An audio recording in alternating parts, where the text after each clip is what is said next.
मैं रामनाथ प्रसाद, दर्शन शास्त्र विभाग डीएवी कॉलेज सिवान, आज हम लोग ऑनलाइन कक्षा के अंतर्गत वैदिक दर्शन पर विचार करने के लिए प्रस्तुत हुए हैं। यह विषय स्नातक प्रथम सत्र के लिए अनुशंसित है। इसमें विश्व, ब्रह्म और आत्मा के बारे में विचार करना है। जैसा कि हम लोग जानते हैं, वेद भारतीय संस्कृति के मूल आधार है। भारतीय दर्शन के प्रारंभ से लेकर अभी तक ये दर्शन, ज्ञान, विज्ञान, भाषा, साहित्य सभी के लिए प्रेरणा का स्रोत रहे हैं। हमारे दर्शनों में भी या तो वेद को आधार मानकर आगे बढ़ने वाले आस्तिक दर्शन हैं, या वेद का विरोध करके आगे बढ़ने वाले नास्तिक दर्शन। अर्थात वेद भारतीय चिंतन का केंद्र बिंदु है। वेद विद धातु से व्युत्पन्न है, विद धातु से उत्पन्न हुआ है। विद में घय प्रत्यय लगने से वेद बनता है। जब घय प्रत्यय लगता है तो शब्द करण के अर्थ में प्रयुक्त होता है, अर्थात उसके मुख्य साधन के रूप में प्रयोग किया जाता है। वेद का अर्थ होता है जानना, सत होना, लाभ लेना या विचार करना। विद ज्ञाने, विद सत्तायाम, विद लाभे, विद विचारणे। अर्थात वेद का अर्थ हुआ ज्ञान, वेद का अर्थ हुआ सत्ता, वेद का अर्थ हुआ लाभ और वेद का अर्थ हुआ विचार। अर्थात ज्ञान के माध्यम से सत्ता प्राप्त करना, लाभ प्राप्त करना और चिंतनशील होना है। वेद को ज्ञान का स्रोत माना जाता है। मूलतः जो सामान्य अर्थ स्वीकृत है उसके अनुसार वेद ज्ञान है। जानने का आधार है। कुछ विद्वान वेद को अलौकिक ज्ञान का साधन मानते हैं। इनके अनुसार वेदों में देवताओं की स्तुति है, जिसमें उनसे यह प्रार्थना की जाती है कि उन्हें अलौकिक सुख की प्राप्ति हो, अलौकिक सत्ता की प्राप्ति हो, अर्थात यह अलौकिक ज्ञान का साधन है। इसी तरह कुछ दार्शनिक वेद को धर्म के रूप में स्वीकार करते हैं। और वेद अखिलो धर्म मूलम। वेद के कई पर्यायवाची शब्द प्रयोग किए जाते हैं, जैसे श्रुति। श्रुति का अर्थ है सुनने से प्राप्त ज्ञान। वैदिक परंपरा में सुनकर उन्हें याद किया जाता था और उनका अनुसरण किया जाता था, इसलिए इसे श्रुति या श्रुत कहा गया है। वेद का एक नाम आम्नाय भी है। आम्नाय का अर्थ होता है परंपरा और अभ्यास। वेद एक विशेष प्रकार से उच्चरित होता है। वेद का पाठ, वेद के मंत्रों का उच्चारण एक विशेष ढंग से किया जाता है और उनका बार बार अभ्यास किया जाता है, इसलिए वेद को आम्नाय भी कहा जाता है। वेद को त्रयी भी कहा जाता है। कई जगह त्रयी शब्द का प्रयोग पाया जाता है, जिसका अर्थ होता है वेद। इसका कारण है कि प्रारंभ में 3 ही वेद थे, इसलिए इन्हें त्रयी कहा जाता था। वेद का एक नाम छंद या छंदस भी है, क्योंकि वेद के मंत्र छंदों में होते हैं, भाषा में होते हैं, इसलिए इन्हें छंदस कहा जाता है। वेद को स्वाध्याय भी कहा जाता है, क्योंकि वेद स्वाध्याय का, अध्ययन का सर्वोत्कृष्ट साधन है, इसलिए इसे स्वाध्याय कहा जाता है। वेद को बहुत कम जगहों पर, लेकिन आगम के रूप में भी उच्चरित किया गया है, कहा गया है। आगम का अर्थ होता है जिसको जाना जाता है या जो हमारे विचार में आता है।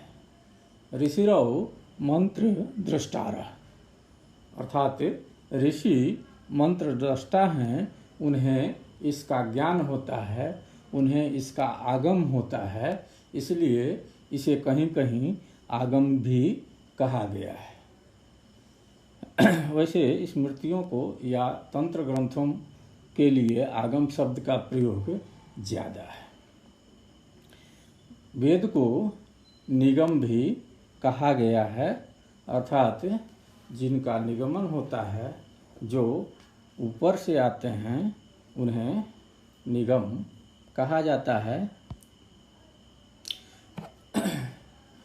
वेद के बारे में कहा जाता है कि ये अपौरुषेय है। यह किसी व्यक्ति विशेष द्वारा रचित नहीं है।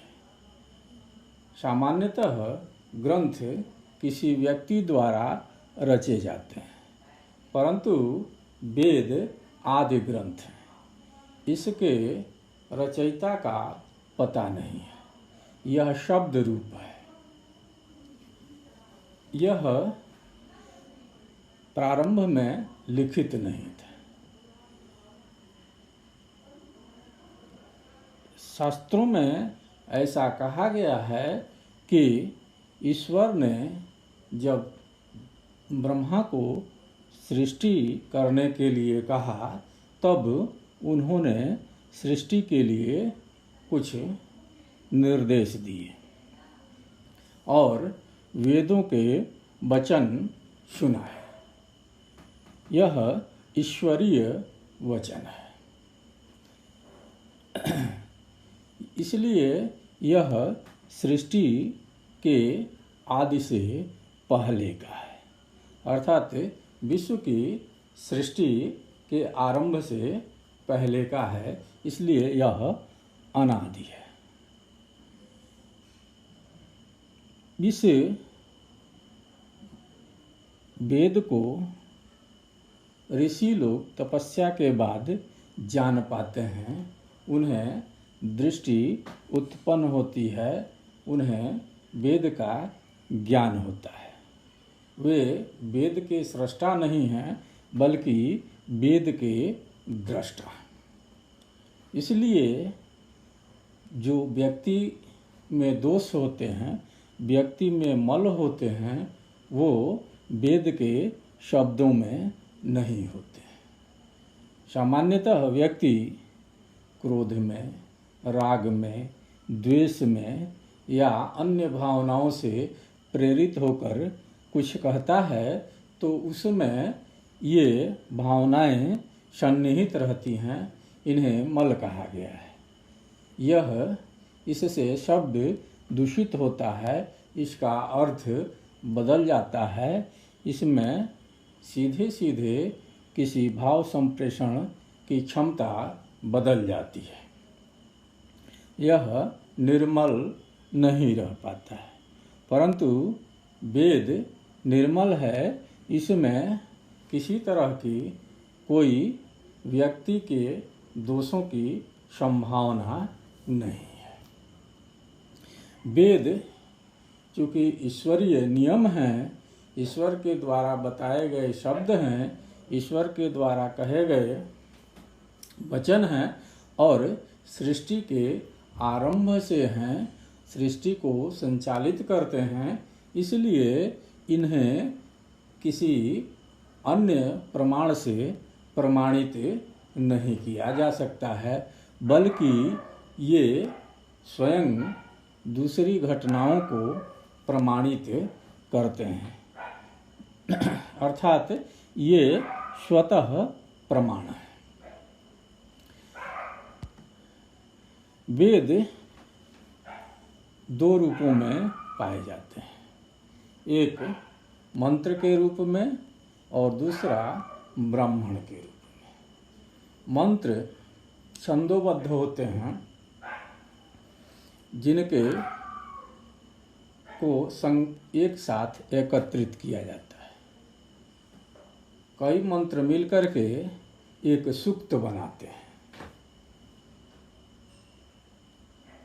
किसी किसी सूक्त में 3 या 5 ही मंत्र रहते हैं, किसी में 10 मंत्र रहते हैं, किसी में 15, किसी में 20 मंत्र हो सकते हैं।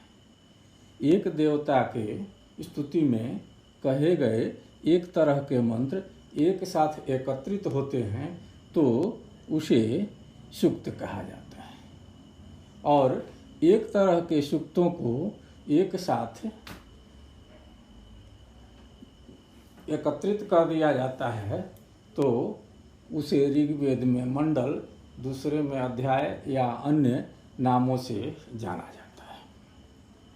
इस तरह हम देखते हैं कि मंत्र एक समूह में रहते हैं, सूक्त के रूप में, मंडल के रूप में, और फिर किसी एक विभाग के रूप में जिसे संहिता कहा जाता है। तो जैसे ऋक् संहिता, ऋक् संहिता में मंत्र हैं, मंत्रों का सूक्त है, सूक्तों के साथ मंडल हैं, और मंडल एक ग्रंथ के रूप में एकत्रित है जिसे ऋक् संहिता कहा जाता है। इसी तरह से साम संहिता, यजुर संहिता और अथर्व संहिता कहा गया है। ऋक् का अर्थ होता है जोर से बोलना, स्पष्ट बोलना, साम का अर्थ होता है गायन करना, और यजुर का अर्थ होता है धीरे धीरे बोलना। ब्राह्मण ब्रह्म शब्द से बना है, जिसका अर्थ होता है बढ़ना। इसी तरह ब्रह्म का एक अर्थ यज्ञ भी होता है। ब्रह्म का लाक्षणिक अर्थ है बढ़ना। मंत्रों के संदर्भ में बढ़ने का अर्थ है उनकी व्याख्या करना। यज्ञ के संदर्भ में इनका अर्थ है यज्ञ की विधि का निर्धारण करना। तो संहिता के मंत्रों का, सूक्तों की व्याख्या जिन ग्रंथों में की गई है उन्हें ब्राह्मण ग्रंथ कहा गया है। इसमें 2 कार्य किए गए हैं। एक तो जो संहिताओं में मंत्र हैं और मंत्रों में देवताओं की प्रार्थना है, स्तुति है। इन प्रार्थनाओं के लिए संदर्भ जरूरी है और ये संदर्भ यज्ञ प्रस्तुत करते हैं। तो यज्ञों के लिए एक विधान होना चाहिए जिसकी व्यवस्था, जिसकी व्याख्या ब्राह्मण ग्रंथ करते हैं। इसी तरह मंत्रों का अर्थ भी स्पष्ट होना चाहिए। ब्राह्मण ग्रंथ इन मंत्रों का अर्थ करते हैं, इनकी व्याख्या करते हैं, इनके पदों को अलग अलग करते हैं, पदच्छेद करते हैं, उनका विग्रह करते हैं, उनका शब्दार्थ बताते हैं और फिर वाक्य योजन करते हैं और तब उनका अर्थ बताते हैं। इस प्रक्रिया में शब्द के अर्थ और वाक्य के अर्थ में विरोधाभास हो सकता है, इसमें संशय हो सकता है, तो जो कुछ आपत्ति उठ सकती है। इन आपत्तियों का उत्तर भी देते हैं। यह व्याख्या की विधि है, इसको भाष्य कहा जाता है। ब्राह्मण ग्रंथ संहिता ग्रंथों के भाष्य हैं। ब्राह्मण ग्रंथ मंत्रों की व्याख्या कर उनके अनुसार यज्ञ का विधान करते हैं। मंत्रों की व्याख्या के क्रम में अनेक शास्त्र विकसित होते हैं और ज्ञान विज्ञान, भाषा आदि का विकास होता है। साथ ही साथ तत्वमीमांसीय अवधारणाएं भी अस्तित्व में आती हैं। वैसे तो वेदों में भी तत्वमीमांसीय अवधारणाएं हैं, परंतु ब्राह्मण ग्रंथों ने भी इनको विकसित और पल्लवित किया है।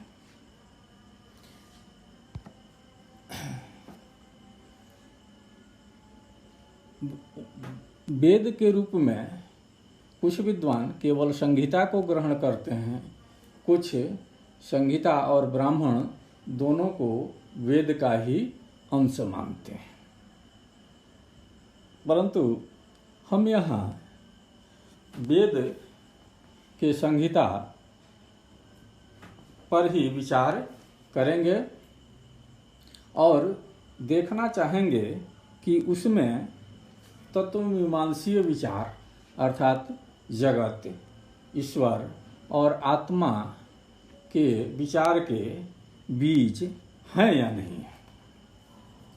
हम जब वेदों के मंत्रों का अध्ययन करते हैं तो पाते हैं कि इसमें 3 तरह के मंत्र पाए जाते हैं और इन तीनों प्रकार के मंत्रों में 3 तरह की प्रवृत्तियां पाई जाती हैं। पहली है अनेकेश्वरवादी प्रवृत्ति। वेद में जैसे ऋग्वेद शुरू होता है अग्निम इले पुरोहितम मंत्र से, जिसमें अग्नि की प्रार्थना की गई है और उन्हें आमंत्रित किया गया है कि आइए और हमारे यज्ञ का पुरोहितत्व कीजिए, हमारा निर्देशन कीजिए। इसी तरह इंद्र की प्रार्थना की जाती है, इसी तरह वरुण की प्रार्थना की जाती है, इसी तरह सूर्य की प्रार्थना की जाती है, इसी तरह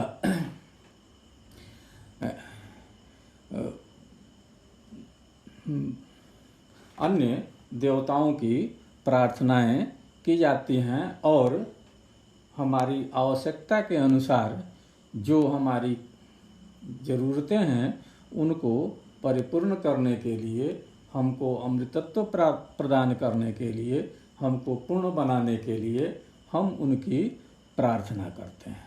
हम औषधियों की प्रार्थना करते हैं, हम गायों की प्रार्थना करते हैं, हम गोष्ठ की प्रार्थना करते हैं और हम गृह की प्रार्थना करते हैं। वेद में इहलौकिक आवश्यकताओं से लेकर पारलौकिक आवश्यकताओं के लिए हम देवताओं की प्रार्थना करते हैं।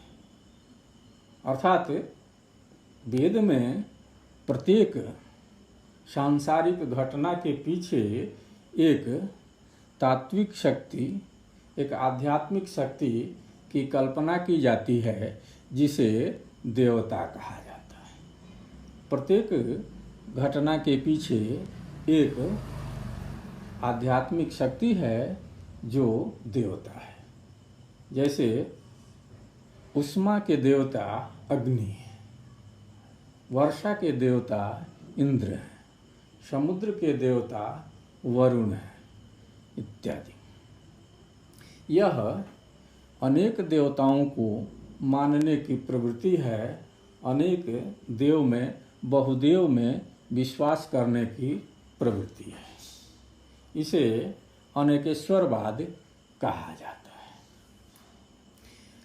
आगे जब हम बढ़ते हैं तो ऋग्वेद के 10वें मंडल में पुरुष सूक्त आता है, जिसमें सहस्त्र शीर्षा पुरुषः सहस्त्राक्ष सहस्त्रपाद स्वभूमिं सर्वतः स्पृत्वा अत्यतिष्ठ दशांगुलम इत्यादि मंत्र आते हैं, जिसमें एक ऐसे पुरुष की कल्पना की गई है जो सर्वव्यापी है, जो संपूर्ण पृथ्वी को आवृत किए हुए है और उससे ऊपर भी है, और वह सब सारी शक्तियों को अपने आप में समाहित किए हुए है।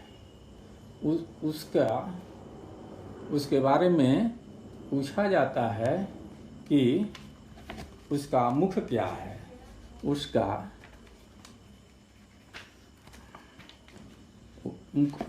मुख क्या है, उसका बाहु क्या है, उसका उरु क्या है और उसके पैर क्या है। मुखम किम अस्य आसीत किम बाहु किम उरु किम पादा उच्यते ब्राह्मणो अस्य मुखम आसीत राजन्य मुखम आसीत बाहु राजन्यम कृत उरु यद्वैश्यम पद्भ्याम शूद्रो अजायत। इसी तरह उसके मुख को उसके मन से चंद्रमा, उसके आँख से सूर्य और कान से प्राण से कान और मुख से अग्नि की उत्पत्ति मानी गई है। उसके नाभि से अंतरिक्ष तथा उसके अन्य अंगों से आकाश इत्यादि को उत्पन्न माना गया है। अर्थात संपूर्ण विश्व को एक पुरुष, एक व्यक्तित्वपूर्ण ईश्वर से उत्पन्न माना गया है। इस प्रवृत्ति को एक ईश्वरवादी प्रवृत्ति कहा जा सकता है। वेद में एक अन्य प्रवृत्ति पाई जाती है जिसे हम अद्वैतवादी प्रवृत्ति कह सकते हैं। इसमें एक ऐसे पुरुष की कल्पना की जाती है जो व्यक्तित्वहीन है, जिसमें व्यक्तित्व नहीं है और सब कुछ को समाहित किए हुए है। आगे हम हिरण्यगर्भ सूक्त देखते हैं। हिरण्यगर्भ सूक्त में एक हिरण्यगर्भ सत्ता की कल्पना की गई है। उसमें कहा गया है, हिरण्यगर्भ समावर्ताग्रे भूतस्य जातपतिरेक आसीत् सदधार पृथ्वी द्यामुत्तम कस्मै देवाय हविषाम विधे। अर्थात जो हिरण्यगर्भ है, सब कुछ को समाहित किए हुए है, उस पुरुष का हम किस तरह से हवन करें, जिसके भीतर सूर्य के समान तेज है, सृष्टि की उत्पत्ति से पहले से वर्तमान है, वह एकमात्र स्वामी है। उस परमात्मा में भूमि और द्युलोक का धारण करने की क्षमता है और वह संपूर्ण सृष्टि का कारण है। प्रजापते त्वदेवतान्यो विश्वा जातानि परिता बुभुव यत् कामा अस्तेजुः अस्तु वयम श्याम पतयो रण्याम। अर्थात हे पालन करता है, आप सभी प्राणियों में व्याप्त हैं, दूसरा कोई इसमें व्याप्त नहीं है। अन्य किसी से अपनी कामनाओं के लिए प्रार्थना करना उपयुक्त नहीं है। जिस कामना से हम आहुति प्रदान करते हैं वह पूरी हो और हम दान निमित्त आदि प्राप्त धनों के स्वामी हो जाएं। अर्थात इसमें एक ऐसे सत्ता की कल्पना की गई है जो व्यक्तित्वपूर्ण तो नहीं है लेकिन सारी इच्छाओं को पूरा करने वाला है। यह प्रवृत्ति एक ऐसी सत्ता की तरफ अग्रसारित होती प्रतीत हो रही है जो व्यक्तित्वपूर्ण ईश्वर से अलग और व्यक्तित्व की सीमाओं के बाहर जाता हुआ प्रतीत होता है, जो सबको समाहित करता है, जो सबको धारण करता है और हमारी इच्छा को भी पूरा करता है। इससे आगे जब बढ़ते हैं तो नासदीय सुक्त आता है, जिसमें कल्पना की गई है कि न सत् था न असत था,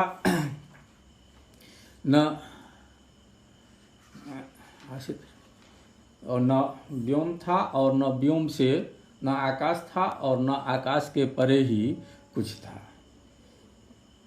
जो कुछ था वह पता नहीं क्या था, वह बहुत ही गहन और गंभीर था। न मृत्यु था, न अमृत था, न अन्य कोई दिन थी, न रात्रि थी। इस तरह से कोई सत्ता वर्तमान नहीं थी, वही एकमात्र सत्ता थी। इसके बारे में कोई बता नहीं सकता है। उसमें यहाँ तक कहा गया है कि उसके बारे में वह स्वयं भी नहीं बता सकता है। इस तरह हम देखते हैं कि वेदों में पुरुष सूक्त, हिरण्यगर्भ सूक्त और नासदीय सूक्त में क्रमशः एकेश्वरवाद और अद्वैतवाद के बीज वर्तमान हैं। धन्यवाद।